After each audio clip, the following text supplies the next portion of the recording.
Police emergency, this is Simone. Yeah, hi. My son is missing. He's 3.5. Sorry. What's your address? Centeroon Drive, Kendall. Okay. How long has he been missing? We've been looking for him now for about 15 or 20 minutes, but Okay. I thought it could be 5, it could be longer, because he was just playing around here. We heard him, and then we heard nothing. So he's been missing since about 10:30? Yeah, I'd say so. Okay, can you describe him to me? How tall? Obviously not very tall. No, he'd be about 2.5 feet. He's wearing a Spider-Man outfit. Yeah. A 3-year-old boy dressed in his favorite Spider-Man suit was playing with his older sister at his grandmother's house in Kendall, New South Wales. Between 10 o'clock and 10:25 a.m. on September 12, Tyrrell and his sister were playing hide-and-seek in the front and backyard, while his foster mother and foster grandmother were sitting outside watching them. His foster mother went inside to make a cup of tea. She became worried after she had not heard him for 5 minutes and began searching the yard and house. Shortly after, Tyrrell's foster father returned after going to Lakewood on business and began searching the street and door-knocking neighbors. At 10:57, Tyrrell's foster mother phoned 000 emergency services to report him missing. What really happened to the little boy in the Spider-Man suit? When a person goes missing, there's a special kind of pain in not knowing. Today, I want to tell you the story of William Tyrrell. Welcome to Insight Wave, the channel dedicated to investigating both solved and unsolved cases from around the world. If you haven't already, please take a moment to like and subscribe to stay updated with the latest crime stories delivered directly to your inbox.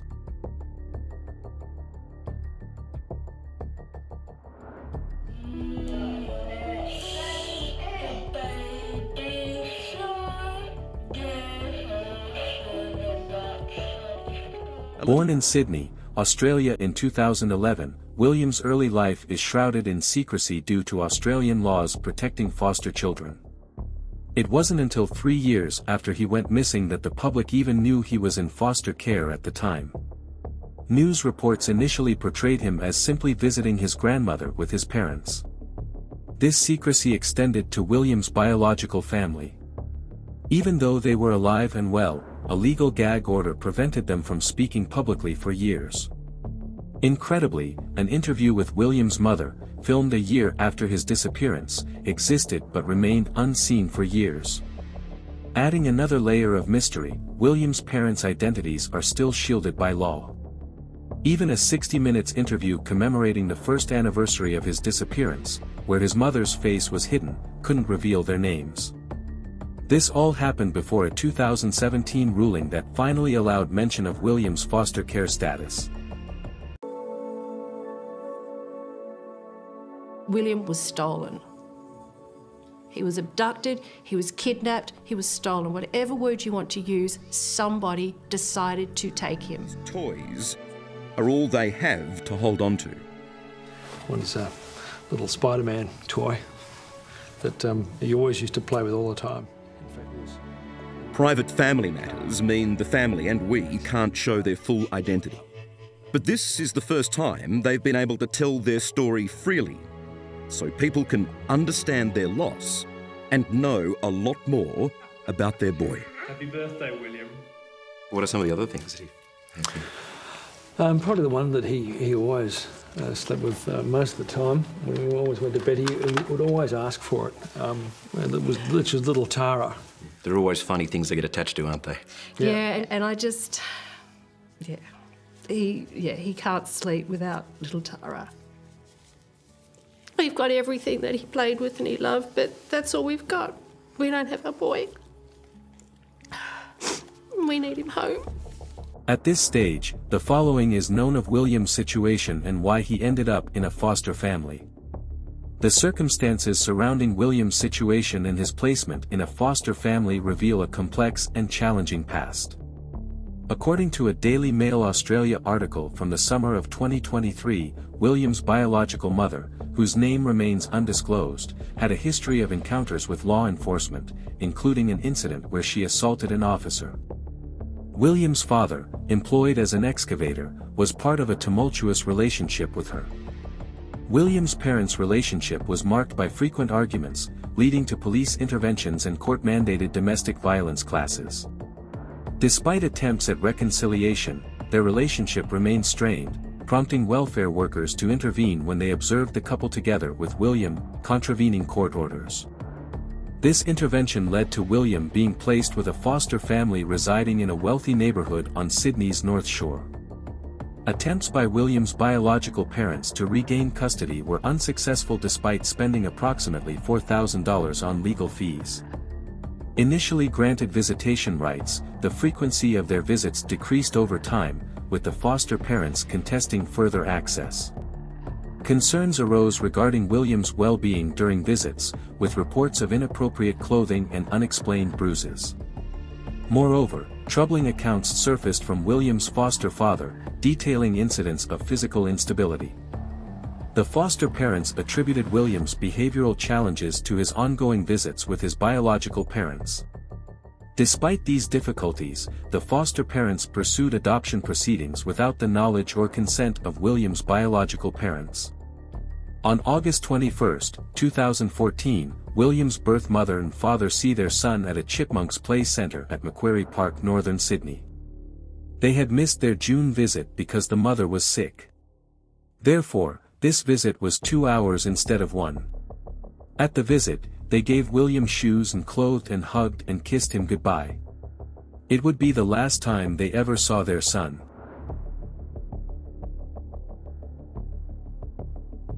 The year was 2014, and September was in full swing. In Kendal, a quiet town in New South Wales, William's foster grandmother was preparing to sell her house. To help with the pre-sale cleaning, William's foster parents planned a last-minute trip, taking him and his sister along. After a long drive, they arrived late on September 11th and settled the kids into separate rooms. The next morning, things started like any ordinary day. William, full of toddler energy, played loudly with his toys, much to his foster father's frustration. Breakfast was shared, and then came an unexpected hurdle: the washing machine broke down. The foster grandmother remembered a repairman named Bill Spedding and called him at 9:03 a.m., but reached only voicemail. Meanwhile, the foster father left for errands, leaving the women and children at home. William, dressed in his favorite Spider-Man suit, excitedly played lions with his foster mother, who even captured a roaring photo. But soon, the game ended, and William, restless, jumped off the veranda to explore the yard. The foster mother and grandmother went inside for a quick tea break. When they realized William's absence, a wave of worry washed over them. A frantic search commenced, but William was nowhere to be found. Here's the twist: over a year later, the foster mother mentioned William's sister might have witnessed the abduction, leaving a lingering question: where was she during this critical time? By 10:30 a.m., with no sign of William, the foster mother alerted her husband, who joined the desperate search. Neighbors were called in for help, and at 10:56 a.m., a frantic call was placed to emergency services, triggering a massive search operation. Police emergency, this is Simone. Yeah, hi, my son is missing. He's 3.5. Okay. Sorry, What's your address? Benaroon Drive, Kendal.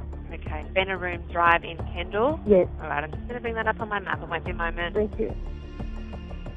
How long has he been missing? We've been looking for him now for about 15 or 20 minutes, but Okay. I thought it could be 5, it could be longer, because he was just playing around here. We heard him, and then we heard nothing. Okay.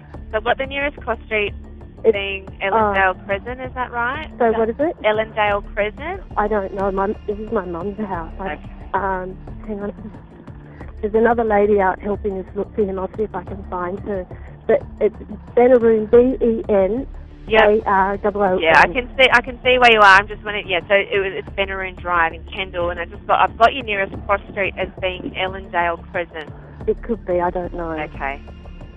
So he's been missing since about 10:30. Yeah, I'd say so. Okay, can you describe him to me? How tall? Obviously not very tall. But No, approximately he'd be about 2.5 feet. He's wearing a Spider-Man outfit. Yep. What colour hair has he got? He's got dark sandy-coloured hair. It's short, and he's got really big browny green-coloured eyes. Okay. What's see get any shoes on? Do you know any other distinguishing features? He's got a freckle on the top of his head when you part the hair on the left-hand side. Yep. You'll see a freckle on the top of his head. Okay, all right. Do you know where he might have gone? We actually live, Mum's property is near a state forest. Okay. And they're on huge blocks. We've walked up and down Benaroon Drive, and we can't find him. Okay. What's his name? William. What's William's surname? Tyrrell, Tyrrell. Okay. Has he been known to sort of go anywhere? No, this is the first time. The first time completely out of character. There wasn't anyone suspicious in the area? Any vehicles? No. Okay. Well, not that I'm aware of. I was out there talking with Mum and my other daughter, so. Okay. And we heard him roaring around the garden, and then I thought, I haven't heard him. I better go check on him and. Okay. All right. Find him. We'll send police to see you at Benaroon Drive in Kendall. We'll also get a message broadcasted to all the cars that people look out for him as well. Yes, okay? Please. Thanks all very right. much. Thanks. Bye-bye. Bye. The police arrived approximately 10 minutes after the 000 call at 11:06 a.m. Volunteers joined the search efforts, combing the woods and conducting a house-to-house search. A neighbor posted an appeal for help on Facebook, and William's foster mother contacted her point of contact at the Salvation Army to inform them of the situation, as the Salvation Army facilitated the foster process in conjunction with the authorities. Meanwhile, William's biological parents, residing in Sydney, 4 hours away, were visited by the police at around 4 p.m. William's biological mother, heavily pregnant at the time, was taken aback by the sudden intrusion and was later informed of William's disappearance. She provided alibis, supported by ATM receipts, proving she was nearby shopping when William vanished. His biological father, not at home during the visit, also provided an alibi, confirming he was in Sydney at the time. The search continued throughout the day. The bush around the area where William disappeared is incredibly tough, remarks one police insider involved in the search, who chose not to be named. Even the rescue guys and riot squad guys who came up from Sydney had their overalls torn to pieces. William was in a flimsy little cotton playsuit. He couldn't have walked 5 meters through that bush without leaving some sign. Police conducted thorough searches of each of the 21 houses in the estate surrounding Benaroon Drive, the street just outside Kendall where William's grandmother resides. These searches were repeated multiple times, with different personnel each time, to ensure that every possible clue was examined with fresh eyes. Every conceivable hiding spot, from roof spaces to subfloor areas, wall cavities, cupboards, and sheds, was meticulously searched, yet nothing was found. Even the grandmother's house underwent a top-to-bottom search, yielding no evidence. Despite this intensive search effort, police dogs were only able to pick up William's scent within the boundaries of the backyard. Superintendent Paul Feehan, who leads the investigation, emphasizes that nothing has been discounted.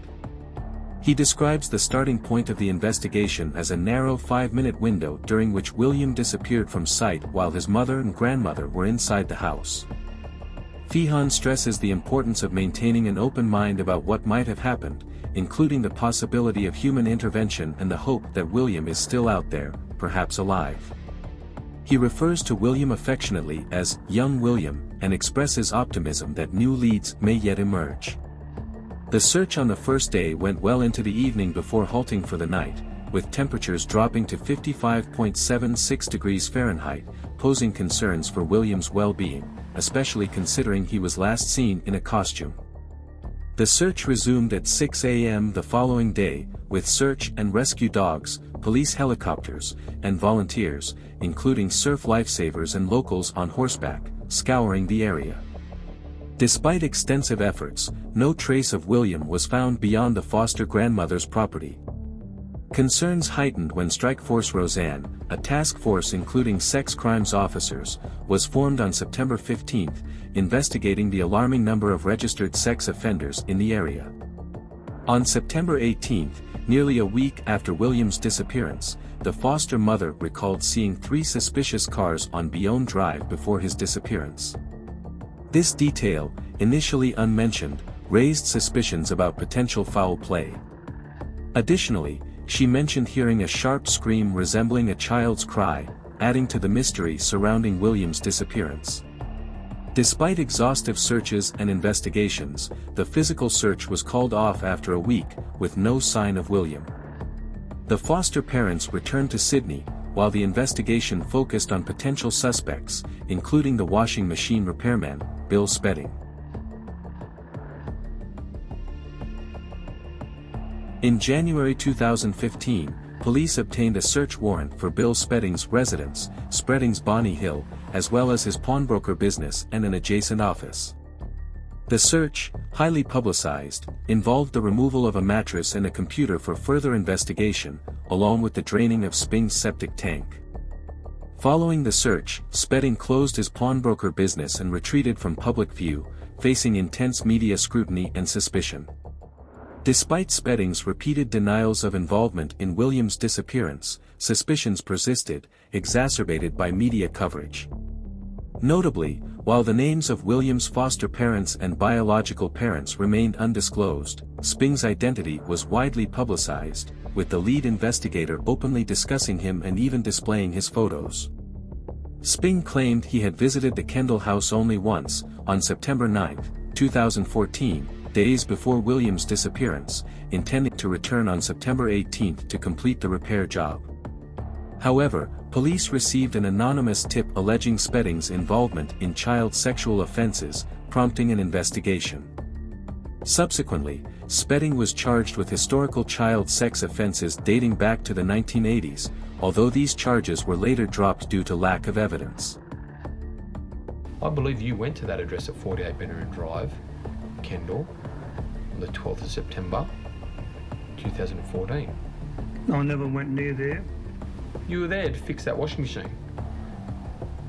No. But perhaps you didn't make it to the house, because as we know, William Tyrrell was wandering around the front yard of his grandmother's house at 48 Benaroon Drive, Kendall, on his own. He had no supervision by any parent at that time for a few minutes. We know that. Mm. Okay? We believe you were there. I wasn't there. We believe that perhaps you may have seen William. No. Further to that, never met him. Further to that, we believe that you may have grabbed William from that front address, from the front yard of that address. You may have left the area without anyone knowing. Well, we obviously believe it because of the search of the house and home. We, of course, we very much believe it. I'm sorry, I wasn't there. Why is that phone call I don't know. not in your incoming calls on the 12th of September 2014 at 9:03 a.m? I don't know. Did you delete that phone call? No, as far as I know, you can't delete. Did you delete that phone call from your telephone number, from your mobile telephone, to show the police that that phone call did not occur for whatever reason? I don't know. I didn't delete anything. Did you take William Tyrrell? No. Do you know who took William Tyrrell? No. Do you know anything about William Tyrrell? Nothing at all other than what I've read in the paper and heard on the media and then seen his photo on Facebook. Do you know where William Tyrrell is right now? No.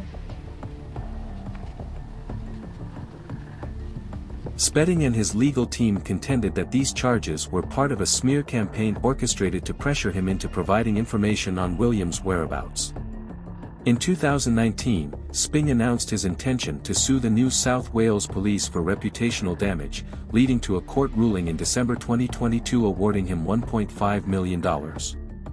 The courts found that the lead investigator, Gary Juin, had pursued the charges as a strategy to compel Spedding's cooperation.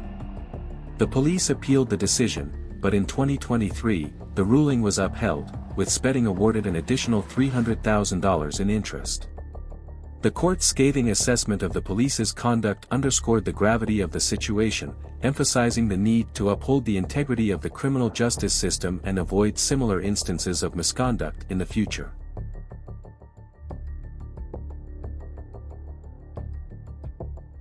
The investigation into William's disappearance also targeted potential pedophiles in the area.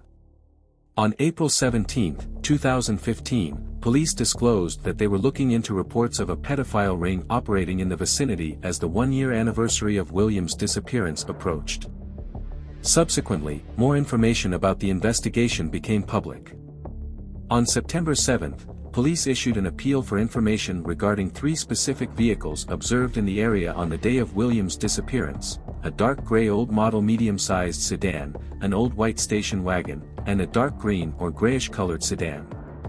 Interestingly, these were the same cars that William's foster mother had reported to police nearly a year earlier, indicating a delay in releasing this information to the public.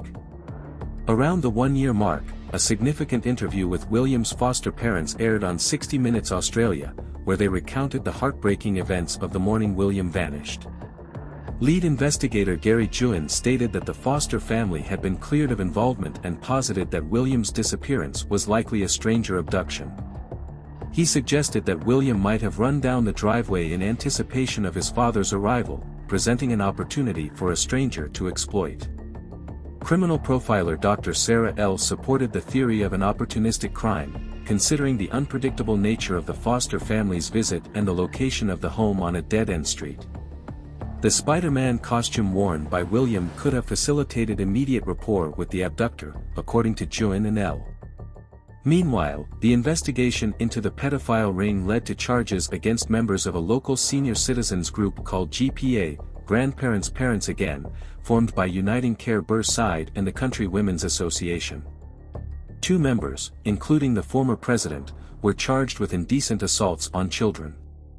However, there were no direct links established between this group and William's disappearance despite police interviews with the convicted predators and their families.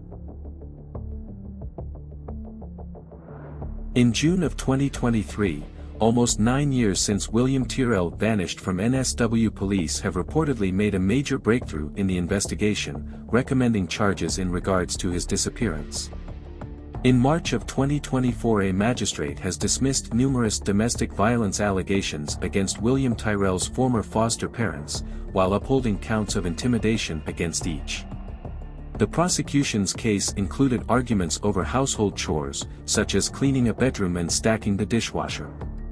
The former foster mother was acquitted of 5 counts of intimidation, while the foster father had 1 count of assaulting the child dismissed during a hearing at Sydney's Downing Centre. Threats made by the mother to slap the child on 2 occasions were upheld as intimidation by Magistrate Susan McIntyre. Additionally, the former foster father was found guilty of intimidation on 1 occasion while driving the child to school, during which the child was reportedly crying and sobbing. The prosecution relied on over 1,000 hours of covert recordings made in the couple's home and vehicles by detectives investigating William's disappearance over a 14-month period in 2020 and 2021. The former foster mother had previously pleaded guilty to assaulting the child on 2 occasions in January and October 2021, involving striking her with a wooden spoon and kicking her on the thigh during a timeout.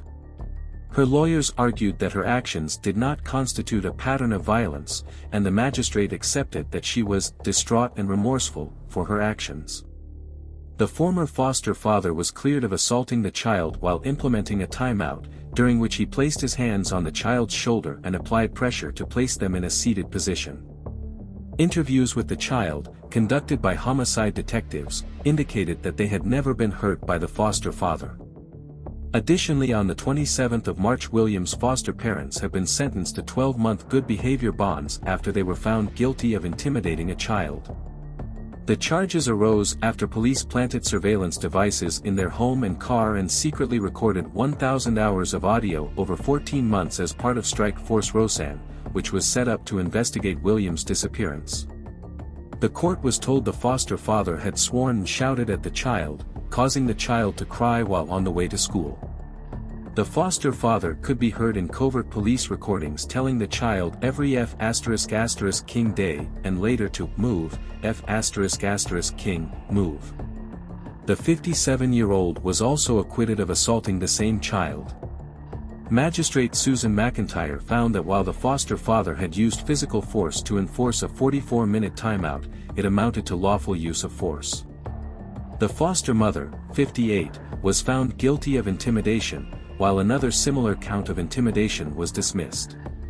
The woman was found guilty of intimidation relating to threats to slap the child during heated arguments. The woman was also sentenced for 2 counts of assault after she pleaded guilty to kicking the child and hitting them with a wooden spoon. The man's barrister Philip English told the court that the foster father had been diagnosed with PTSD and prescribed antidepressants since William's disappearance in 2014. The foster mother was sentenced to a 12-month community corrections order, while the foster father was handed a 12-month good behavior bond. Asked if she agreed to the terms of the order, the foster mother told the court, yes. The couple were also fined $1,500 each after they had another person place dummy bids at the auction of their Sydney home, which eventually sold for $4.1 million. Both previously pleaded not guilty to 1 count of dishonestly obtaining a financial advantage by deception. However, the fraud charges were withdrawn by prosecutors and the couple both pleaded guilty to regulatory charges. They both pleaded guilty to procuring a third party to make dummy bids, in contravention of the Property and Stock Agents Act.